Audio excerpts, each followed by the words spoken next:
Lorsque l'actualité s'affole, suivez Le Point sur Métropole. Le Point, tous les matins à 8h30, reprise 1h30. Le Point est patronné par la BNC, Banque Nationale de Crédit, Trolley Nolan, représenté en Haïti par Saniclean, et des batteries Bosch. Bosch, indiscutablement la meilleure des batteries. Madame, Monsieur, bonjour. Bienvenue à la rubrique Le Point de Radio et Télémétropole. On met le cap sur la République voisine pour revenir sur l'investiture du nouveau président dominicain, Luis Abinader, avec Jean-Michel Kawa, qui est avec nous, avec qui on va réaliser cette rubrique aujourd'hui. À part la présence de Pompeo, les différentes interventions qui ont marqué cette cérémonie historique, pour parler de l'avènement de Luis Abinader au pouvoir en République dominicaine, est-ce qu'on peut parler de temps fort de cette cérémonie? Jean-Michel Kawa est avec nous. Bonjour Jean-Michel et bienvenue sur Métropole. Bonjour Wendell, bonjour à tous les amis haïtiens. Oui, absolument, c'est une journée historique pour la République dominicaine qu'on a vécue hier, et je pense et j'espère que ce sera une journée historique pour l'île et pour la région. C'est un changement important donc de parti et j'espère, de mode de gouvernance. En tout cas, le nouveau président Luis Abinader a insisté durant son discours, le point le plus important de son discours, je dirais, c'est la nécessité d'une lutte contre l'impunité et contre la corruption, a-t-il dit, la corruption passée et l'éventuelle corruption future. Il a mis en garde donc ses futurs ministres, ses collaborateurs, en disant que les actes de corruption ne seraient pas acceptés. Et pour insister sur ce point, il a immédiatement, dès qu'il est arrivé au palais présidentiel, donc déjà en fonction, il a nommé deux femmes, Myriam Herman et Yeni Berenice, comme procureurs et procureures adjointes, deux femmes qui sont réputées en République dominicaine, deux magistrates réputés pour leur fermeté et leur indépendance. Et Luis Abinader, qui donc les a reçues au palais, leur a dit qu'elles seraient totalement indépendantes pour lutter contre la corruption et contre l'impunité, corruption et impunité qui se sont beaucoup développées durant le règne du Parti de la Libération dominicaine, le gouvernement du président sortant Danilo Medina, et contre cette corruption et cette impunité. Donc une grande partie des Dominicains se sont levés, ont d'abord manifesté pendant plusieurs années et ont voté contre le PLD, contre Danilo Medina, en grande partie à cause de ces actes de corruption non sanctionnés. Donc la lutte contre la corruption devient finalement un sujet de campagne électorale. Est-ce que vous pensez que les grands mouvements anti-corruption des années écoulées ont grandement joué dans l'élection de Luis Abinader? Je veux parler de lutte contre Petrobras, dans le cadre du programme Petrobras, par exemple, les grandes marches organisées en République dominicaine. Est-ce que ces mouvements ont contribué? Il n'y a aucun doute. La raison majeure de ce changement de gouvernement, de cette arrivée au pouvoir d'un nouveau parti, il faut rappeler que si le Parti révolutionnaire moderne de Luis Abinader est d'une certaine façon l'héritier du Parti révolutionnaire dominicain, le PRD, force historique de la démocratisation, il est aussi un parti jeune, un parti qui a été créé il y a 5 ans, et c'est une nouvelle classe politique jeune qui arrive au pouvoir autour de Luis Abinader. Luis Abinader est lui-même un jeune par rapport à la classe politique traditionnelle, dans la cinquantaine. C'est quelqu'un qui a fait des études aux États-Unis, qui est à la fois un entrepreneur et le fils d'un homme politique très respecté en République dominicaine. Et le choix de son cabinet, de son gouvernement, également montre ce souci de renouveler la classe politique avec des gens plus jeunes et qui sont tout à fait conscients que ce problème de la corruption a vraiment gangréné, a pourri la gestion du Parti de la Libération dominicaine, qui, d'une certaine façon, a fait aussi un bon gouvernement, a permis à la République dominicaine de conserver une stabilité macroéconomique et donc d'attirer les investissements et donc de développer le pays à un rythme d'environ 5 à 6% depuis plus de 16 ans. Mais malheureusement, la répartition des bénéfices, des fruits de cette croissance n'a pas été équitable. Elle s'est concentrée entre les mains d'une petite caste, on dit ici d'une mafia, d'une corporation qui était donc le Parti de la Libération dominicaine et ses principaux alliés, tant dans la classe d'affaires que les gens qui étaient autour de ce parti. Et donc la population générale, surtout les plus pauvres, ont eu l'impression de ne pas bénéficier, de ne pas voir les bénéfices de cette croissance. Et ça explique que non seulement la classe moyenne qui aspire, la jeunesse de la classe moyenne surtout, qui aspire à une république dominicaine plus démocratique, plus moderne, comme le Parti révolutionnaire moderne, mais aussi les classes populaires se sont rendues compte que c'était à cause de la corruption qu'il y avait moins d'éducation, moins d'hôpitaux, moins de santé, qu'une partie de l'argent de cette croissance économique, finalement, s'envolait à cause de la corruption et n'arrivait pas entre les mains des classes les moins favorisées, qui, malgré le clientélisme, malgré cette politique héritée finalement de la dictature et de Balaguer, de continuer d'appliquer le Parti de la Libération dominicaine, cette politique de distribution, d'achat de vote, de clientélisme, et là, ça n'a pas suffi pour permettre le maintien au pouvoir de ce Parti de la Libération dominicaine dirigé par Danilo Medina et dont s'était séparé l'ancien président Leonel Fernandez pour créer une nouvelle force politique. Est-ce que vous pensez que l'on devra s'attendre à de profondes réformes en République dominicaine, par exemple le divorce avec certaines pratiques, de nouvelles figures emblématiques vont émerger sur la scène avec l'arrivée de Luis Abinader au pouvoir? Alors, Luis Abinader lui-même, dans son discours d'une 50aine de minutes hier, son discours de prestation de serment, a souligné qu'il prenait le pouvoir, il arrivait au pouvoir dans des circonstances extrêmement difficiles à cause de cette crise donc, du coronavirus, du Covid-19, et qu'il allait devoir consacrer la première année de son mandat, qui en compte 4, à lutter finalement contre cette pandémie et contre ses conséquences à la fois sanitaires, économiques, sociales. Il a dit qu'il allait devoir affronter une triple crise qui est probablement la crise la plus grave qu'affronte la République dominicaine depuis la guerre civile de 1965. Donc le programme qu'il avait mis au point avec ses collaborateurs avant la pandémie, évidemment, doit être revu.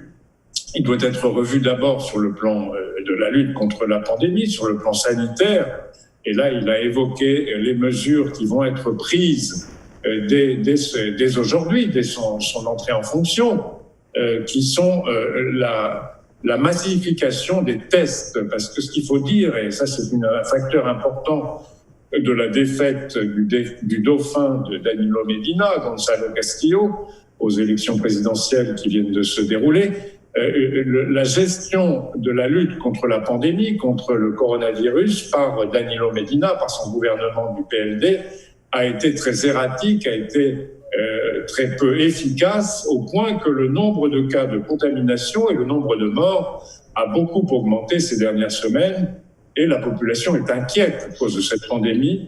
Donc les premières mesures, d'ailleurs avant même de commencer son discours, Luis Abinader, devant le Congrès réuni, devant les députés internationaux, devant le président d'Haïti, Jovenel Moïse, et le secrétaire d'État américain, Mike Pompeo, a demandé à tous les présents dans les locaux du Congrès, de l'Assemblée nationale, de se lever et d'observer 1 minute de silence en mémoire, en hommage aux morts du Covid et pour soutenir et pour remercier le personnel sanitaire dominicain qui lutte avec des moyens très insuffisants contre la pandémie. Alors, il a annoncé d'une part donc, la massification des tests, il a annoncé l'installation de plusieurs hôpitaux mobiles dans les provinces pour lutter, pour donc permettre de traiter les personnes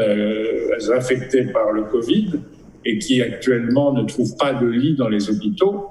Et il a annoncé donc que ce serait la priorité des priorités dans un premier temps. La deuxième priorité, a-t-il dit, va être de réactiver l'économie qui a beaucoup souffert à cause de la pandémie. La Banque centrale dominicaine estime que l'économie va se contracter de plus de 8%. Certains économistes pensent que ce sera même davantage à cause de la paralysie à peu près totale du tourisme qui, comme vous le savez, est le principal moteur de l'économie dominicaine. Le tourisme s'est effondré.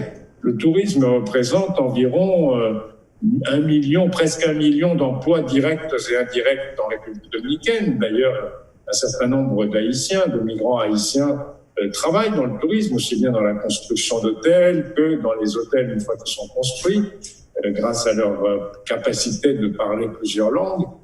Donc, ce secteur de l'activité est à l'arrêt. Heureusement, les envois de fonds, les transferts de la diaspora ont continué à augmenter, ce qui a permis aux familles de recevoir un peu d'argent.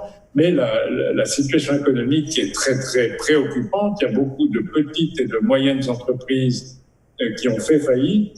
Donc, le chômage a beaucoup augmenté. Le chômage pourrait doubler selon les estimations de la Commission économique pour l'Amérique latine et les Caraïbes, la CEPAL. Donc, c'est une situation vraiment très, très difficile. Et le président Abinader a souligné que malgré le lourd endettement qu'elle connaît déjà, la République dominicaine allait devoir chercher de l'argent à l'extérieur, allait devoir emprunter à l'extérieur pour financer les mesures. Il a dit qu'il allait laisser en place les mesures, les subventions aux personnes les plus fragilisées par la pandémie, des programmes de subvention qui s'appellent TEDATN Qatar, rester à la maison, qui permettent de donner un appui monétaire donc à plusieurs centaines de milliers de personnes, mais qui coûtent très cher au budget de l'État, alors que les recettes fiscales sont en chute libre à cause de la paralysie d'une grande partie de l'activité. Donc vous voyez une situation économique très difficile. Luis Abinader a pris la décision de maintenir à son poste le gouverneur de la Banque centrale qui a été toute la période du PLD à la tête de la Banque centrale. Ça a rassuré les investisseurs étrangers. Et dans l'ensemble, les réactions des milieux d'affaires, juste après le discours de Luis Abinader, étaient très positives. La plupart des personnes interrogées, aussi bien les milieux d'affaires que dans la rue, les radiotrottoirs, étaient très positifs par rapport au discours de Luis Abinader et à ses intentions, à son programme et aux nominations des membres de son cabinet. Pourquoi il n'y a pas eu d'autres dirigeants? En fait, pourquoi on ne parle pas d'autres dirigeants à part Mike Pompeo, secrétaire d'État américain, à part le président haïtien? Est-ce qu'il y avait d'autres dirigeants présents à la cérémonie? Alors, il y avait le président de Guinée-Bissau, pour des raisons un peu étranges, il était là. Il y avait, oui, une personne qui est importante, c'était la ministre des Relations extérieures espagnole qui était là et qui d'ailleurs s'est entretenue avec le président haïtien Jovenel Moïse. Et puis les autres, on avait annoncé le président du Honduras, mais qui s'est décommandé au dernier moment à cause de la pandémie. En fait, comme vous le savez, cette prestation de serment, cette cérémonie s'est déroulée dans des circonstances très particulières à cause de la pandémie.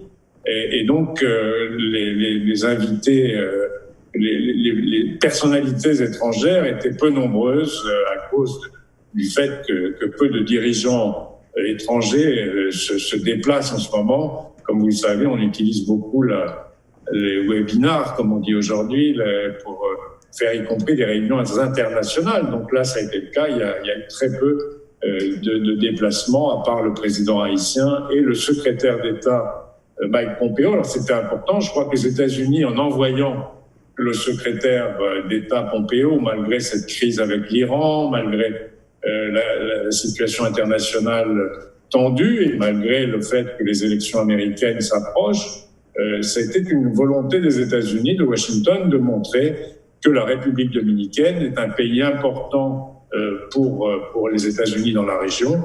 Et c'est d'ailleurs ce qu'a dit Mike Pompeo, aussi bien à Danilo Medina, au président sortant avec qui il s'est réuni, qu'au nouveau président Luis Abinader, avec qui il a eu également une longue réunion, et il a eu quelques mots également avec le président haïtien Jovenel Moïse. Est-ce que le fait que la République dominicaine ait tourné le dos à Taïwan, à la République de Chine-Taïwan, pour embrasser la Grande Chine, question géopolitique, est-ce que ça a un impact sur l'élection de Luis Abinader? Oui, alors la Chine a eu évidemment, la République dominicaine, comme vous le dites, a changé d'alliance et les États-Unis n'ont pas été très satisfaits par cette décision du gouvernement du président Danilo Medina. Mais ils ont eux-mêmes des relations avec Pékin, donc il est difficile pour les États-Unis de sanctionner ou de froncer les sourcils, alors qu'eux-mêmes entretiennent, même si c'est des relations de plus en plus tendues, de plus en plus difficiles sous l'administration Trump. Je pense que le temps va passer. On va voir le résultat des prochaines élections aux États-Unis. Comme on le sait, les sondages semblent indiquer que les démocrates ont le vent en poupe. Donc ça pourrait entraîner une attitude peut-être plus souple et peut-être moins agressive avec la Chine. On verra. Pour l'instant, ce sont des supputations. En ce qui concerne la République dominicaine, les États-Unis, évidemment, ne voient pas d'un bon œil, en tout cas l'administration Trump ne voit pas d'un bon œil le développement des relations avec la Chine. Et pas simplement pour la République dominicaine, ça a été la même réaction quand d'autres pays comme le Costa Rica, Panama et d'autres ont rompu avec Taïwan et établi des relations avec la Grande Chine.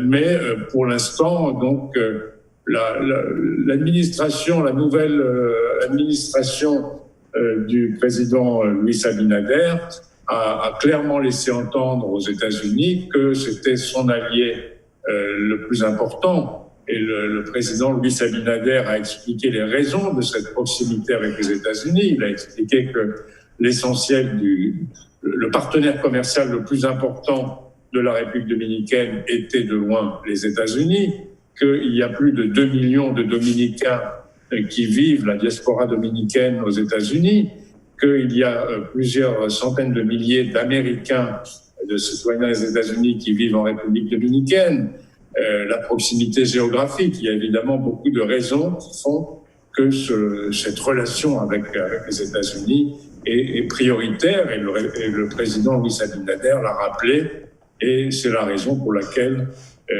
Mike Pompeo a fait le déplacement.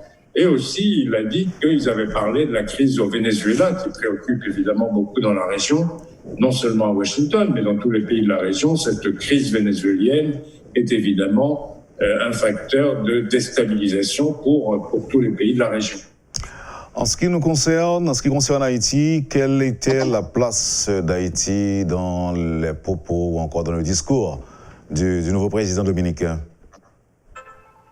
Alors, le nouveau président dominicain, donc Luis Abinader, a parlé rapidement de la politique internationale, des nouvelles relations internationales de la République dominicaine sous sa présidence. Comme je le disais, il a cité les États-Unis, partenaire le plus proche pour les raisons que je viens d'évoquer, mais ensuite, immédiatement, il a également cité Haïti en disant qu'il fallait renforcer les instruments pour un bon voisinage avec le voisin haïtien, qu'il fallait favoriser le développement intégral et de la frontière, de la zone de la frontière, et qu'il fallait favoriser une politique de sécurité effective afin de favoriser le bien-être des deux pays. Donc, il a cité expressément Haïti, qui était un des rares pays, parce qu'il a cité les États-Unis, Haïti et l'Union européenne.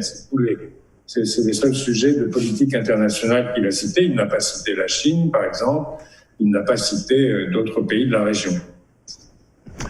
Merci Jean-Michel Kawa. On va observer la pause et puis on revient avec d'autres questions découlant de cette cérémonie qui a eu lieu hier et qui a vu arriver justement le nouveau président dominicain, Luis Abinader. Restez branchés, ne quittez pas, on vous revient tout de suite après la pause. Le Point est patronné par la BNC, Banque nationale de crédit, Trolley Nolan, représenté en Haïti par Sunny Clean, et des batteries Bosch. Bosch, indiscutablement la meilleure des batteries.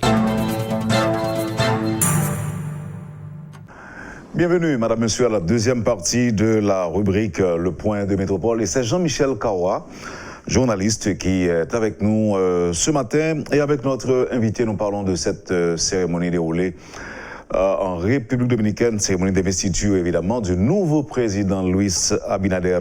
Jean-Michel Kawa, vous êtes encore avec nous. Généralement, en pareille circonstance, il y a toujours des anecdotes qui retiennent l'attention. Dans le cas d'hier, est-ce qu'il y en a eu? Oui, plusieurs, bien sûr.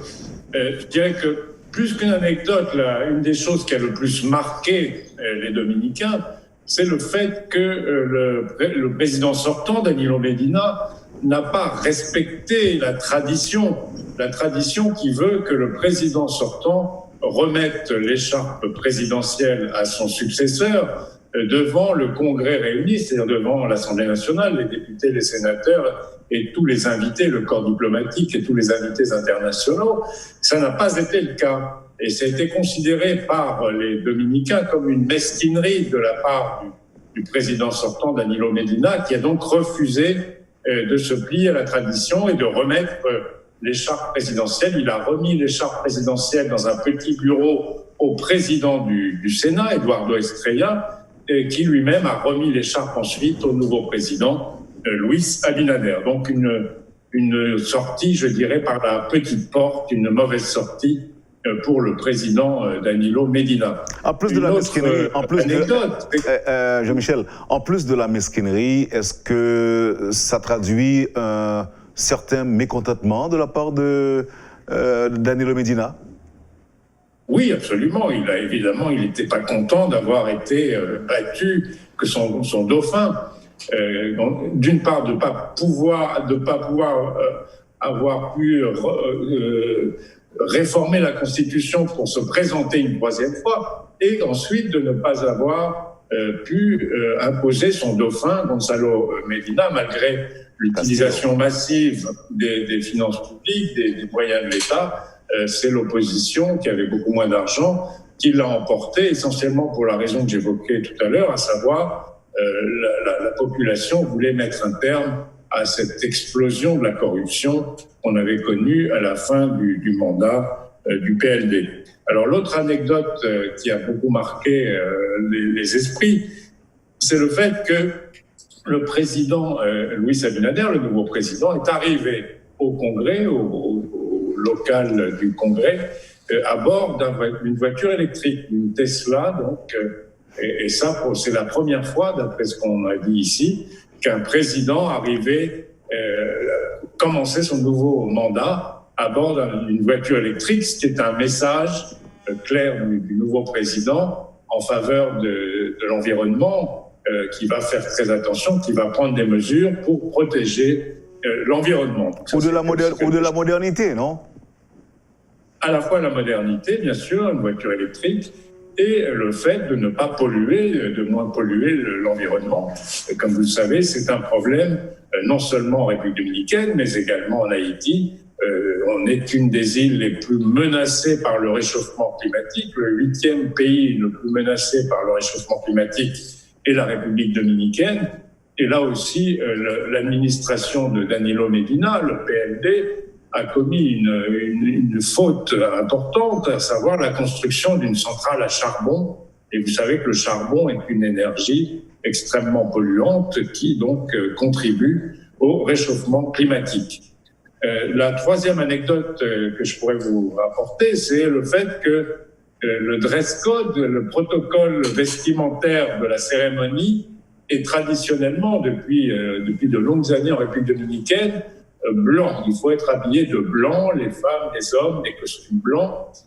Eh bien, le seul à ne pas respecter ce dress code a été le secrétaire d'État américain Mike Pompeo, qui est arrivé habillé de noir, avec un costume noir foncé, et donc qui détonnait au milieu de cette assemblée de blancs. On ne voyait que des vêtements blancs. Eh bien, il y avait le Pompeo avec son costume noir. Selon vous, c'était pour faire la différence ou bien il n'était pas au courant?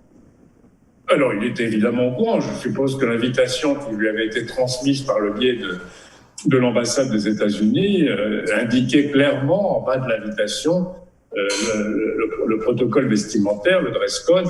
Et je ne sais pas, je ne lui ai pas parlé, donc je ne pourrais pas vous dire pour quelle raison il a souhaité trancher sur le reste de l'Assemblée. Mais en tout cas, on ne voyait que cette tache noire quand on regardait cette Assemblée nationale. Et puis la dernière petite anecdote, c'est qu'au moment où le président Luis Abinader est arrivé donc au Palais national, au Palais présidentiel, en arrivant du Congrès, du bâtiment de l'Assemblée nationale, quand il est descendu de sa Tesla électrique, son écharpe présidentielle a glissé et tombé à terre. Donc évidemment, tout de suite, les personnes se sont précipitées pour la ramasser et lui remettre. Mais ça a été également une petite anecdote qui a été relevée par les Dominicains. Voilà en ce qui concerne les anecdotes. Je voulais aussi vous rappeler deux choses importantes pour Haïti. Dans le discours du président Luis Abinader, sur le plan économique, il a annoncé qu'il ferait tout pour relancer le tourisme et notamment pour développer un nouveau pôle touristique près de la frontière dans la région de Pedernales, donc en Sapit, Pedernales, qui est une région qui est très belle des deux côtés, d'ailleurs côté haïtien comme côté dominicain. Et le président Luis Abinader a annoncé que cette région allait faire l'objet donc d'un effort d'investissement pour le développement touristique, ce qui pourrait créer des emplois donc pour les Haïtiens qui vivent donc entre Jacmel, Caille-Jacmel et la frontière. Et la deuxième chose importante qu'il a annoncé qui pourrait également concerner Haïti, c'est le port de Manzanillo qui est de l'autre côté, donc vers le nord, mais qui est également tout proche de la frontière. Et il a annoncé que ce port allait être modernisé, allait être agrandi de manière à exporter les bananes organiques. Vous savez que la République dominicaine est un des principaux producteurs et exportateurs de bananes organiques sur le marché mondial, notamment vers l'Union européenne. Et ce port va être donc remis en état et agrandi, et donc pourrait également servir à Haïti, notamment cette zone entre Cap-Haïtien et ce qui était la plantation dauphins, donc à la frontière nord de l'île. En 2014, Jean-Michel Kawa, le gouvernement Lamotte et le gouvernement dominicain avaient lancé l'initiative Quisqueya, qui visait justement le développement intégré de la zone frontalière du nord au sud. Paraît-il que cette initiative a été abandonnée? Alors, cette initiative, finalement, n'a pas prospéré. Je dirais que, comme beaucoup, malheureusement, de projets binationaux, à commencer par la fameuse commission mixte bilatérale, ces initiatives ont été plus ou moins mornées.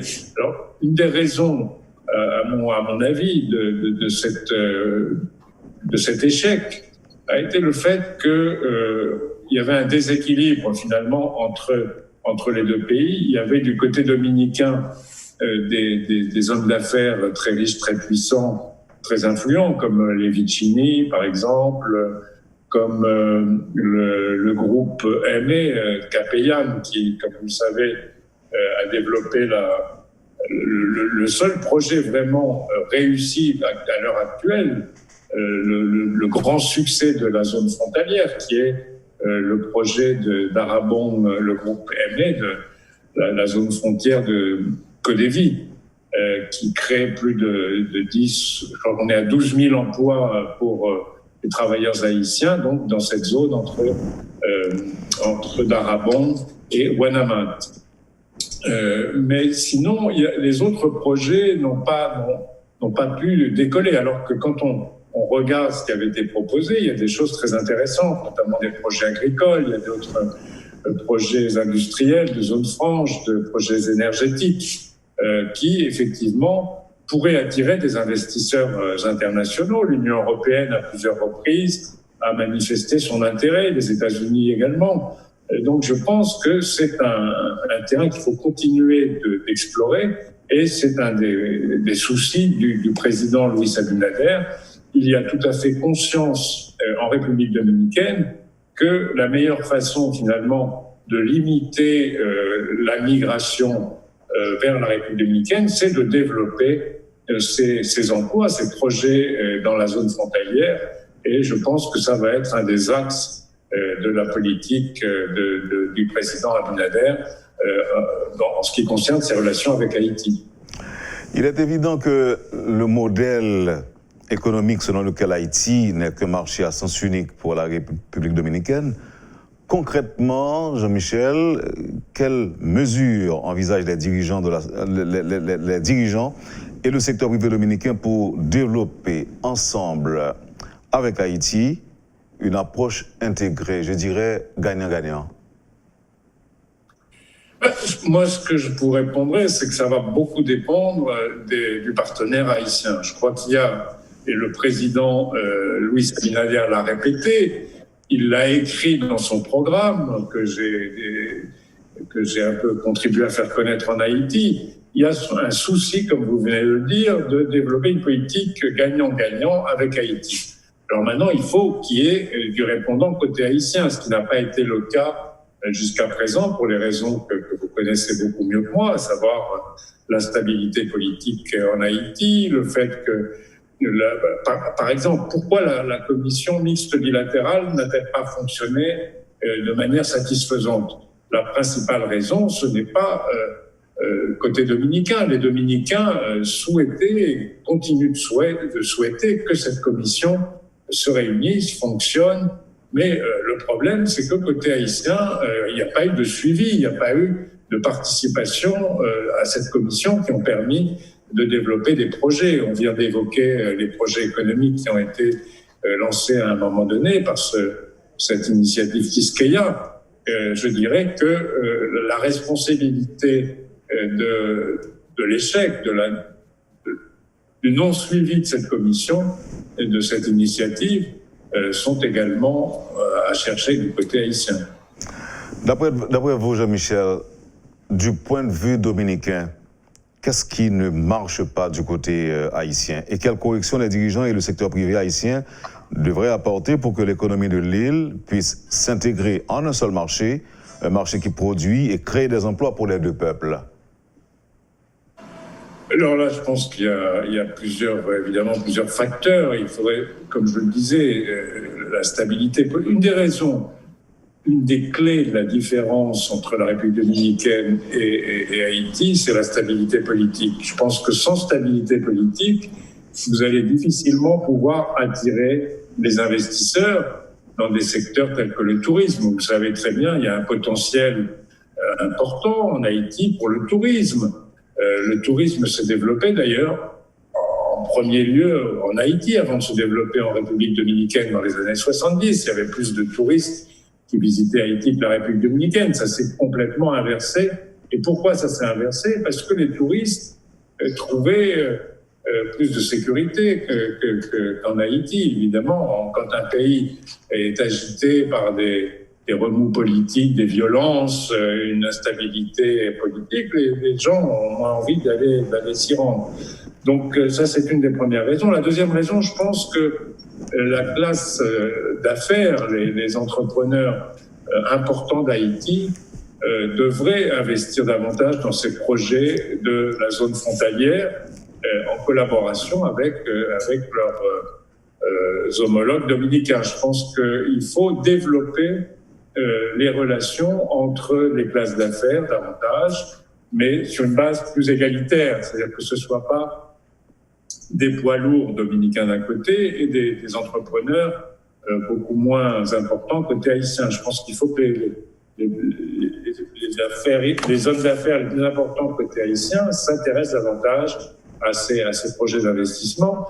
Et je crois qu'il faut développer aussi davantage les relations entre universités, entre sociétés civiles, les relations culturelles entre les deux pays. Je pense que tout ce qui peut contribuer à développer ces relations, finalement, aura un impact économique et permettra aux deux pays d'améliorer leur bien-être et leur niveau de vie.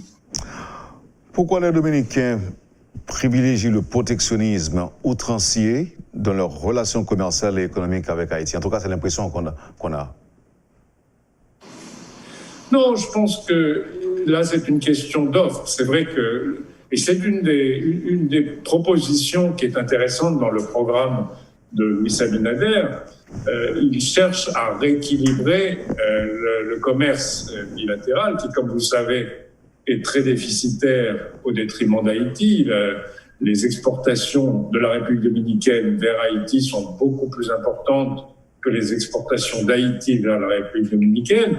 Et une des propositions du programme de Luis Abinader, tel qu'il est écrit noir sur blanc, c'est précisément d'avoir une politique plus proactive pour favoriser le développement des exportations haïtiennes vers la République dominicaine, donc les achats dominicains de produits haïtiens. Mais là, il faut aussi qu'il y ait une offre du côté haïtien parce que ça ne va pas être évidemment une œuvre de bienfaisance, ça va être sur la base de la qualité des produits et des produits qui, effectivement, peuvent trouver un marché, parce que d'une part, il y a comme vous le savez, une communauté haïtienne importante en République dominicaine, mais je crois qu'il faut que les produits haïtiens améliorent leur qualité et améliorent leur marketing également pour développer les exportations haïtiennes. Selon vous, Jean-Michel, quelle est la perception dominicaine au niveau des dirigeants et des gens ordinaires, enfin au niveau des nouveaux dirigeants, des gens ordinaires, des élites et du peuple haïtien? La perception, c'est quoi? La perception, c'est que c'est un pays qui va de crise en crise et qui n'arrive pas finalement à s'arracher à ce sous-développement, à ce mal-développement, en grande raison, parce qu'il n'arrive pas finalement à trouver sa voie politique, à se stabiliser sur le plan politique. Et c'est vrai que l'image qu'ont les Dominicains, c'est cette image d'une migration liée à la pauvreté, c'est-à-dire que ce sont des gens qui viennent ici parce que malheureusement leur patrie, leur pays ne leur offre pas la possibilité de travailler et de vivre dignement. Donc ils ont cette solution qui consiste à traverser la frontière en bas-file pour essayer de trouver du travail en République dominicaine. Et comme ils sont dans des situations très précaires sur le plan de leur statut, etc., ce sont souvent les travaux à la fois les plus pénibles, les plus mal payés, dans des conditions très difficiles. Donc c'est un peu ça qui finalement génère l'image qu'ont les Dominicains de Haïti et des Haïtiens. Ce sont les migrants, les gens les plus pauvres qui viennent ici prêts à faire n'importe quel travail pour manger, parce que chez eux, il n'y a pas cette possibilité. C'est ça l'image, malheureusement. Quel conseil prodiguez-vous, en tant qu'observateur avisé, des aspects économiques, intellectuels, politiques et sociaux des deux pays pour une meilleure gestion des rapports à tous les niveaux, surtout du côté haïtien, où la crise paraît aussi pérenne que la volonté dominicaine de dominer les relations qui leur sont plus avantageuses d'ailleurs? Non, je ne dirais pas qu'il y a une volonté dominicaine de dominer. Je pense qu'il y a une situation, il y a une réalité qui fait qu'effectivement, la République dominicaine s'est beaucoup développée depuis une vingtaine d'années et donc est arrivée au stade de développement intermédiaire. C'est vrai que quand un Haïtien arrive à Saint-Domingue, il a l'impression un peu d'arriver à Miami par les constructions, par les places commerciales, les franchises de magasins qu'on voit dans toutes les grandes métropoles, Ikea, etc. Enfin, je ne vais pas faire de publicité ici, mais par rapport à Port-au-Prince ou à Cap-Haïtien, c'est vrai que Saint-Domingue est devenu une grande ville moderne avec également tous ces problèmes de mauvaise gestion. Mais, et cette différence, finalement, je ne pense pas que ce soit un désir de dominer, en tout cas, ces images qu'on galvaude d'un côté ou de l'autre de la frontière, de fusion de l'île, etc. C'est pas du tout ce qui est dans l'esprit et dans la volonté ni du peuple ni des dirigeants dominicains. Ce qu'ils souhaitent, je pense, maintenant, il y a un consensus dans les élites dominicaines qui est que ce qui convient le mieux à la République dominicaine, c'est un développement d'Haïti, c'est une stabilisation politique d'Haïti, c'est qu'Haïti se développe, que les Haïtiens vivent mieux chez eux et qu'il n'y ait pas cette nécessité effectivement de migration des plus pauvres vers la République dominicaine, parce que cette migration est effectivement a beaucoup augmenté depuis une vingtaine d'années et pose de vrais problèmes aussi en termes de gestion. Et je pense qu'une des choses que va faire aussi, en tout cas qu'a annoncé le président Luis Abinader, c'est essayer de formaliser davantage les statuts migratoires et donc d'organiser mieux cette migration, ce qui pourrait amener à réduire cette migration. Donc il faudrait effectivement qu'Haïti soit capable d'offrir plus de postes d'emploi, de travail à ses citoyens. L'optimisme est au rendez-vous ? Écoutez, oui, parce que c'est quand même un changement. La plupart des Dominicains respirent comme si on sortait finalement d'une période, alors évidemment, comme je disais au début, dans des circonstances extrêmement difficiles, dues à la pandémie, aux problèmes sanitaires, aux problèmes économiques, aux problèmes sociaux. Personne ne se fait d'illusions sur le fait que c'est pas un coup de baguette magique qui va permettre de régler le Covid ou la crise économique. Donc c'est très difficile, mais au moins, je crois que ce qui est fondamental pour la plupart des Dominicains, c'est le fait de se dire cette corruption, cette impunité vont pas disparaître totalement, mais au moins il y a une volonté politique nette de lutter contre cette corruption et cette impunité, et cela va se faire sous l'œil du peuple dominicain. Déjà, les dirigeants de la Marcha Verde, de la Marche Verte, ont dit que s'il n'y avait pas de sanctions contre les corrompus, les manifestations pourraient reprendre. Et puis, il y a maintenant les réseaux sociaux, les smartphones qui permettent de documenter et de diffuser les affaires de corruption et ce qui pourrait ne pas fonctionner dans le nouveau gouvernement. Deux dernières questions pour terminer, Jean-Michel Kawa. La première, en ce qui concerne le coronavirus, quelle est la situation aujourd'hui en République dominicaine ? Comme je disais, ça ne va pas bien du tout. Le nombre de cas a beaucoup augmenté. Ces dernières semaines, on était entre 20 et 30 morts quotidiens en plus. Donc aujourd'hui, on va arriver à près de 1500 morts dans les jours qui viennent. Le nombre de contaminations également n'a cessé d'augmenter. Et j'ajouterais qu'il y a très certainement une sous-évaluation de la pandémie. Pour une raison très simple, c'est qu'il n'y a pas suffisamment de tests qui sont pratiqués. Donc on ne sait pas exactement quelle est la situation. Et face à ça, les hôpitaux sont débordés. On est au bord de la saturation des services d'urgence des hôpitaux. Et donc on va voir, il faut vraiment prendre des mesures d'urgence, comme l'a annoncé le président Luis Abinader. Ça va coûter de l'argent. Et il faut espérer que rapidement, dans les semaines, les mois qui viennent, on ait de bonnes nouvelles concernant un vaccin. Je pense que tant qu'on n'aura pas de vaccin, la situation continuera à être très difficile, non seulement ici en République dominicaine, mais dans tout le monde. Et dans tout le monde, ça veut dire que l'économie mondiale ne repartira pas, et le tourisme notamment, qui est le principal secteur d'activité ici, tant qu'il n'y aura pas de vaccin, les touristes hésiteront à se rendre dans des destinations lointaines comme la République dominicaine. Alors, pour la dernière question, Jean-Michel Kawa, avez-vous lu l'article du Nouvelliste titré Jean-Michel Kawa, le nouveau Dominique Levanti? Vous avez lu l'article?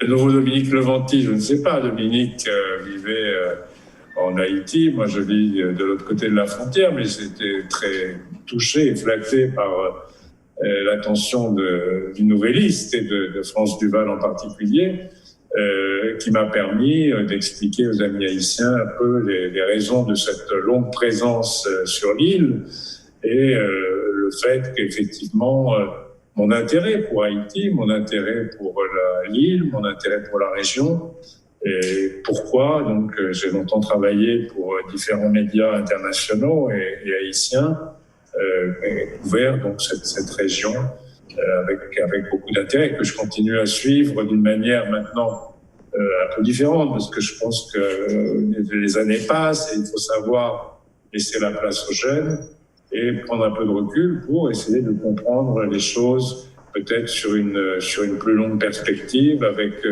un regard un peu différent qui n'est plus celui du journaliste le nez dans le guidon, le journaliste de hard news, comme on dit en anglais, c'est-à-dire de l'actualité chaude quotidienne qui finalement ne permet pas toujours de prendre la mesure historique des événements. C'est un plaisir de vous avoir avec nous ce matin pour ce coup d'œil sur cette historique cérémonie de passation de pouvoir hier entre l'ancien président Danilo Medina et le nouveau président Luis Abinader. Et vous êtes en République dominicaine depuis plusieurs années. Vous êtes, je dirais, notre correspondant. Vous nous informez de temps en temps, chaque fois que le besoin se fait sentir.